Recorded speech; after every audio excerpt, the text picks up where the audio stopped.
നമസ്കാരം. Shadow broadcasting free എഡ്യൂക്കേഷനിലേക്ക് എല്ലാവർക്കും സ്വാഗതം. എൻ്റെ പേര് അമ്മു. ഞാൻ പഠിപ്പിക്കുന്നത് 3ാം ക്ലാസ്സിലെ മലയാളമാണ്. അപ്പം എല്ലാ കൂട്ടുകാരും എവിടെ എത്തി നിൽക്കുകയാണ്?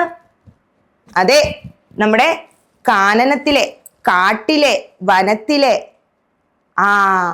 ഉത്സവത്തിൽ ഇങ്ങനെ എത്തിപ്പെട്ട് നിൽക്കുകയാണ് നമ്മൾ, അല്ലേ? ഞാനൊരു സസ്പെൻസ് ഒക്കെ ഇട്ടിട്ടാണ് പോയത്. മറന്നോ? മറന്നെങ്കിൽ ഒന്ന് ഓർത്തെടുത്തേ, നമുക്കൊന്ന് ഓർത്തെടുക്കാം. നമ്മുടെ കുഞ്ഞിക്കുരുവിയാണ് ഇതിൻ്റെ സൂത്രധാരി, അല്ലേ? കുഞ്ഞിക്കുരുവി നാട് ചുറ്റാൻ പോയി. അവിടെ നിന്ന് എന്തുവാ, സ്കൂളിലെ കലോത്സവം കണ്ടു, അത് ഇഷ്ടായി. തിരികെ കാട്ടിലെത്തി. സായാഹ്ന സഭയിൽ എല്ലാവരോടും പറയുന്നു, കാട്ടിൽ നമുക്ക് എന്ത് നടത്തണം? കലോത്സവം നടത്തണമെന്ന് പറയുന്നു. ആദ്യം കുറച്ച് പേരൊക്കെ അതിനെ എന്ത് ചെയ്യും? അനുകൂലിക്കും, പ്രതികൂലിക്കും. വേണ്ടാന്ന് പറയും, കരടിക്കുട്ടൻ വേണ്ടാന്ന് പറയും, മുയലച്ചൻ വേണ്ടാന്ന് പറയും. പക്ഷേ നമ്മുടെ മന്ത്രി മൈലമ്മ അതിനെ അനുകൂലിക്കും. പിന്നെ നമ്മുടെ രാജനും കാട്ടുരാജനും എന്താണ്, സൂചിക്കൊമ്പനും എന്തുണ്ട്, ചെറിയൊരു താല്പര്യമുണ്ട് നടത്താനൊക്കെ. ആ വലിയ ശരീരത്തിൽ എന്താണ്, ഒരു കലാസ്നേഹി ഒളിഞ്ഞിരിപ്പുണ്ട്, അല്ലേ? അപ്പോ ചിലര് അനുകൂലിച്ചു, ചിലര് പ്രതികൂലിച്ചു. എന്തായാലും അവസാനം നമ്മുടെ കലോത്സവം കാട്ടിൽ നടത്താൻ തീരുമാനിച്ചു. എന്ത് പേരിലാണ് അറിയപ്പെടുന്നത്? അത് കാനനോത്സവം. അവരതിനെ എന്ത് വിളിച്ചു? കാനനോത്സവം എന്ന് വിളിച്ചു. അങ്ങനെ ഒരു നീണ്ട നിര തന്നെ വന്നു, അല്ലേ? മിമിക്രി, കൂവല്, കുറുകല്, ഓരിയിടല്, ഫാഷൻ ഷോ. താല്പര്യമുള്ളവരെല്ലാം പേര് നൽകാനും അവർ പറഞ്ഞു. പ്രായപരിധി ഇല്ല, നിബന്ധനകളൊന്നുമില്ല, അല്ലേ? അങ്ങനെ നമ്മുടെ കാനനോത്സവം ഇങ്ങനെ എത്തി. നമുക്ക് പങ്കെടുക്കണ്ടേ കാനനോത്സവത്തിൽ? ആരൊക്കെ എന്തൊക്കെയാ ചെയ്തെന്ന് നമുക്ക് അറിയണ്ടേ? നമുക്ക് പോയാലോ പാഠത്തിലേക്ക്? കാടിന്റെ നാനാ ഭാഗത്തു നിന്നും കാട്ടുജീവികൾ ഓടിക്കൂടി. കറുകപ്പുൽ മൈതാനം കാണികളെ കൊണ്ട് നിറഞ്ഞു.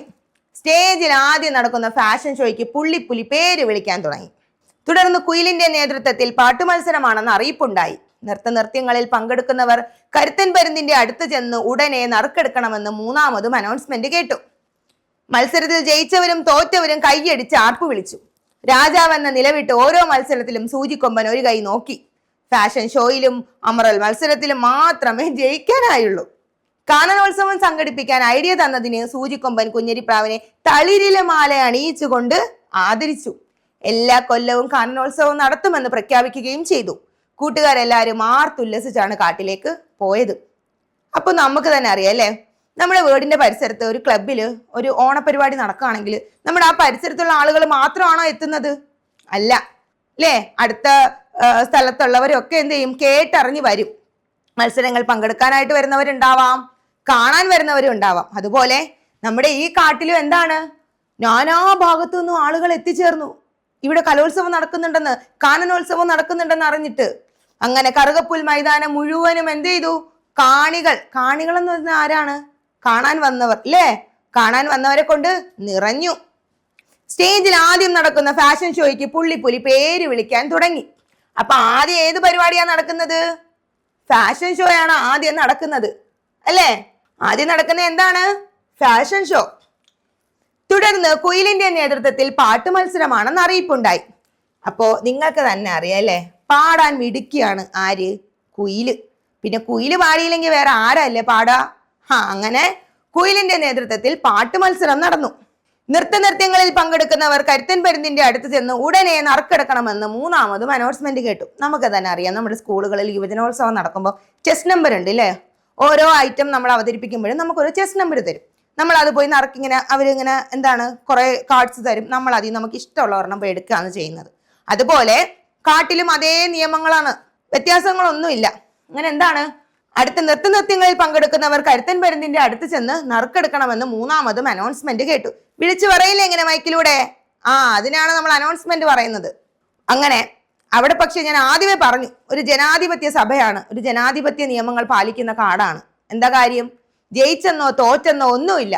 തോറ്റവർക്ക് അതിന്റെ നിരാശയോ സങ്കടവോ ദേഷ്യമോ ഒന്നുമില്ല. ജയിച്ചവരും തോറ്റവരും കൈയടിച്ചാർപ്പ് വിളിച്ചു. രാജാവെന്ന നിലവിട്ട് ഓരോ മത്സരത്തിലും സൂചിക്കൊമ്പൻ ഒരു കൈ നോക്കി. ഞാൻ നിങ്ങളോട് ആദ്യമേ പറഞ്ഞു, ഇല്ലേ? ആ വലിയ ശരീരത്തിനുള്ളിൽ ഒരു കലാസ്നേഹി ഒളിഞ്ഞിരിപ്പുണ്ടെന്ന്. അതുകൊണ്ട് തന്നെ രാജാവെന്ന നില മറന്നുകൊണ്ട് നമ്മുടെ ആന എന്ത് ചെയ്തു? പല മത്സരങ്ങളിലും പങ്കെടുത്തു. പക്ഷെ എന്തിലൊക്കെ വിജയിക്കാൻ സാധിച്ചുള്ളൂ? ഫാഷൻ ഷോയിലും അമറൽ മത്സരത്തിലും. ആന നന്നായിട്ട് അമറല്ലേ? ആനയുടെ സൗണ്ട് കേട്ടാൽ നമുക്ക് തന്നെ പേടിയാവത്തില്ലേ? അപ്പൊ അമറൽ മത്സരത്തിൽ ആനയ്ക്ക് സമ്മാനം കിട്ടിയില്ലെങ്കിൽ പിന്നെ ആർക്കാ കിട്ടാ? അപ്പോ ഫാഷൻ ഷോയിലും അമറൽ മത്സരത്തിലും മാത്രമേ ജയിക്കാനായുള്ളൂ. ഇപ്പൊ ഇവിടെ രസകരമായ ഒരു കാര്യം നിങ്ങളൊന്ന് ആലോചിച്ച് നോക്കേ.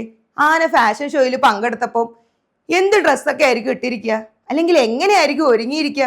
നിങ്ങളുടെ ഭാവനയിൽ ഒന്ന് കണ്ടു നോക്കേ. നല്ല രസമായിരിക്കും അല്ലേ? കാനനോത്സവം സംഘടിപ്പിക്കാൻ ഐഡിയ തന്നതിന് സൂചിക്കൊമ്പൻ കുഞ്ഞരിപ്രാവിനെ തളിരില മാല അണിയിച്ചുകൊണ്ട് ആദരിച്ചു.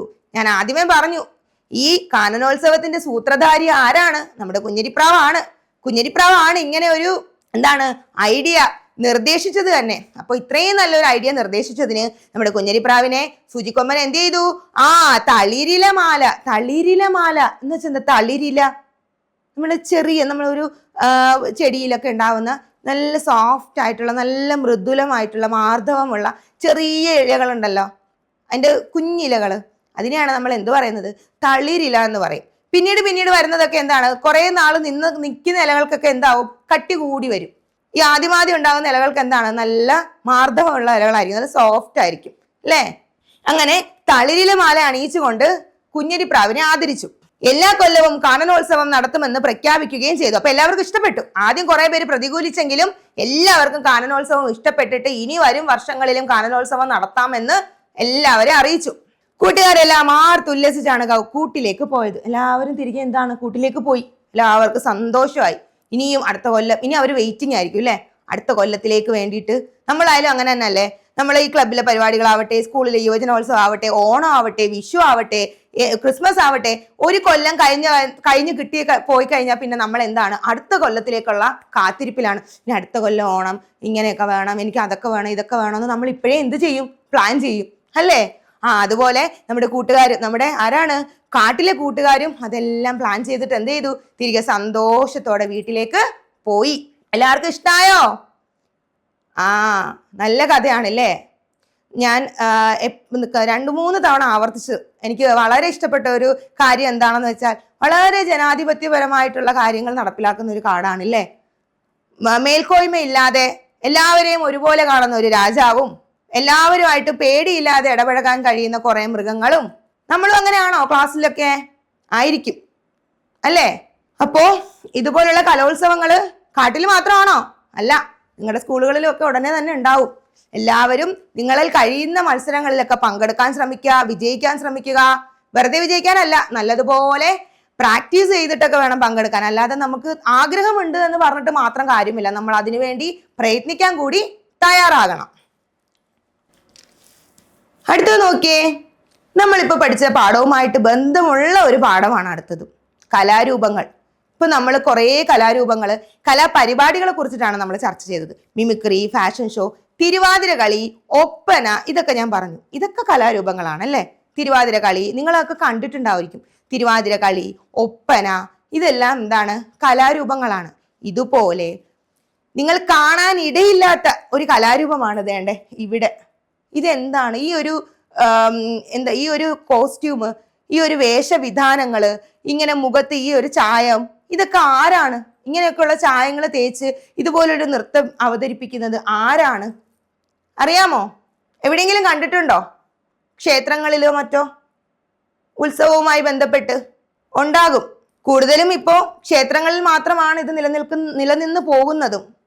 എങ്കിലും എല്ലായിടങ്ങളിലും ഒന്നും ഇല്ല. ചുരുക്കം സ്ഥലങ്ങളിൽ മാത്രമാണ് ഇന്ന് ഈ ഒരു കലാരൂപം നിലനിന്ന് പോകുന്നത്. ഇതെന്താണ്? ഓട്ടൻതുള്ളൽ. ഓട്ടൻതുള്ളൽ എന്ന് എടുത്തു പറയാൻ സാധിക്കില്ല. തുള്ളൽ തന്നെ പലതരത്തിലുണ്ട്. നമുക്ക് തുള്ളൽ എന്ന് പറയാം.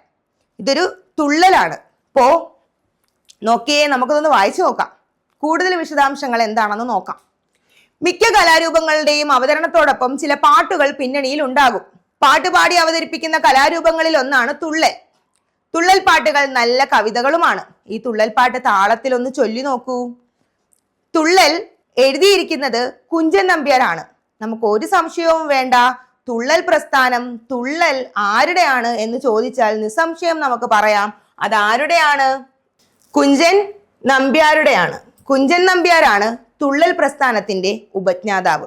അദ്ദേഹത്തിന്റെ പ്രദോഷ മാഹാത്മ്യം തുള്ളലിൽ നിന്ന് എടുത്തിട്ടുള്ള ഏതാനും വരികളാണ് നമുക്കിവിടെ നൽകിയിരിക്കുന്നത്. പടയുടെ കെടുതി. പട എന്താണ്? പട യുദ്ധം. യുദ്ധം യുദ്ധം നല്ലതാണോ വരുത്തുന്നത്? കെടുതി എന്താ? നാശം, നാശനഷ്ടം എന്നൊക്കെ നമുക്ക് പറയാം. യുദ്ധം കൊണ്ട് ആർക്കെങ്കിലും നേട്ടങ്ങൾ ഉണ്ടായിട്ടുണ്ടോ? ഇല്ല. യുദ്ധം കൊണ്ട് നമുക്ക് നഷ്ടങ്ങൾ മാത്രമേ ഉണ്ടായിട്ടുള്ളൂ. ആളുകളുടെ നഷ്ടം, സാമ്പത്തികപരമായിട്ടുള്ള നഷ്ടങ്ങൾ മാത്രമാണ് യുദ്ധം നമുക്ക് എപ്പോഴും തരുന്നത്. അപ്പൊ ഇവിടെ എന്താണ്? യുദ്ധമാണോ അതോ വേറെന്തെങ്കിലും ആണോ സൂചിപ്പിക്കുന്നത്? നമുക്ക് നോക്കാം. ഞാനിതൊന്ന് ചൊല്ലാം. നിങ്ങൾ ശ്രദ്ധിച്ച് അതിൻ്റെ ഈണം കേട്ടിട്ട് എന്നോടൊപ്പം ചൊല്ലാൻ ശ്രമിക്കണം. ഇട്ടിപ്പെണ്ണിനു കട്ടില് പോയി, നെട്ടിപ്പെണ്ണിനു പെട്ടികൾ പോയി. ഇട്ടിപ്പെണ്ണിനു കട്ടില് പോയി, നെട്ടിപ്പെണ്ണിനു പെട്ടികൾ പോയി. കണ്ടച്ചാരുടെ മുണ്ടും പോയി, ചെണ്ടക്കാരുടെ ചെണ്ടകൾ പോയി. ഇട്ടിപ്പെണ്ണിനു കട്ടില് പോയി, നെറ്റിപ്പെണ്ണിനു പെട്ടികൾ പോയി. കണ്ടച്ചാരുടെ മുണ്ടും പോയി, ചെണ്ടക്കാരുടെ ചെണ്ടകൾ പോയി. കേളച്ചാരുടെ വാളും പോയി, കാളൻ നായുടെ ചങ്ങല പോയി. കേളച്ചാരുടെ വാളും പോയി, കാളൻ നായുടെ ചങ്ങല പോയി. ചിരി കണ്ടച്ചാർ പടയിൽ ചാടി, ചുരിക കളഞ്ഞേ ചോടിപ്പോന്നു. ചിരി കണ്ടച്ചാർ പടയിൽ ചാടി, ചുരിക കളഞ്ഞേ ചോടിപ്പോന്നു. കേളച്ചാരുടെ വാളും പോയി, കാളൻ നായുടെ ചങ്ങല പോയി. ചിരി കണ്ടച്ചാർ പടയിൽ ചാടി, ചുരിക കളഞ്ഞേ ചോടിപ്പോന്നു. കോന്തിച്ചേട്ടനു കുന്തം പോയി, കോന്തിക്കവനുടെ കൊടുവാൾ പോയി. കോന്തിച്ചേട്ടനു കുന്തം പോയി, കോന്തിക്കവനുടെ കൊടുവാൾ പോയി. ചേമ്പു കിളച്ച് നടുമ്പോൾ നമ്മുടെ ചങ്ങാതിക്കൊരു തൂമ്പ പോയി. ചേമ്പു കിളച്ച് നടുമ്പോൾ നമ്മുടെ ചങ്ങാതിക്കൊരു തൂമ്പ പോയി. എന്നെല്ലാം ചില ദൂഷണ വാക്കുകൾ പിന്നെ കേൾക്കാം പടപിരിയുമ്പോൾ. എന്നെല്ലാം ചില ദൂഷണ വാക്കുകൾ പിന്നെ കേൾക്കാം പടപിരിയുമ്പോൾ. കോന്തിച്ചേട്ടനു കുന്തം പോയി, കോന്തിക്കവനുടെ കൊടുവാൾ പോയി. ചേമ്പു കിളച്ചു നടുമ്പോൾ നമ്മുടെ ചങ്ങാതിക്കൊരു തൂമ്പ പോയി. എന്നെല്ലാം ചില ദൂഷണ വാക്കുകൾ പിന്നെ കേൾക്കാം പടപിരിയുമ്പോൾ. എന്നെല്ലാം ചില ദൂഷണ വാക്കുകൾ പിന്നെ കേൾക്കാം പടപിരിയുമ്പോൾ. ഇതൊരു തുള്ളൽ പാട്ടിന്റെ ഈണത്തിലും താളത്തിലുമാണ് ചൊല്ലേണ്ടത്. എത്രത്തോളം ശരിയായിട്ടുണ്ടെന്ന് എനിക്കറിയില്ല.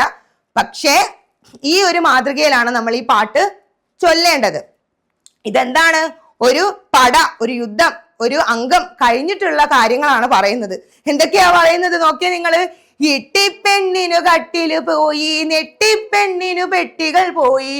എന്റെ എന്താണ്? ഇട്ടിപ്പെണ്ണിന്റെ കട്ടില് പോയി, എന്റെ കട്ടിൽ ആരോ കൊണ്ടുപോയി, എന്റെ പെട്ടികൾ ആരോ കൊണ്ടുപോയി. എനിക്ക് ഒരുപാട് നഷ്ടങ്ങൾ സംഭവിച്ചു. ഞാൻ ആദ്യമേ പറഞ്ഞു ഇല്ലേ, യുദ്ധങ്ങൾ കൊണ്ട് നഷ്ടങ്ങൾ മാത്രമേ ഉണ്ടാവുള്ളൂ.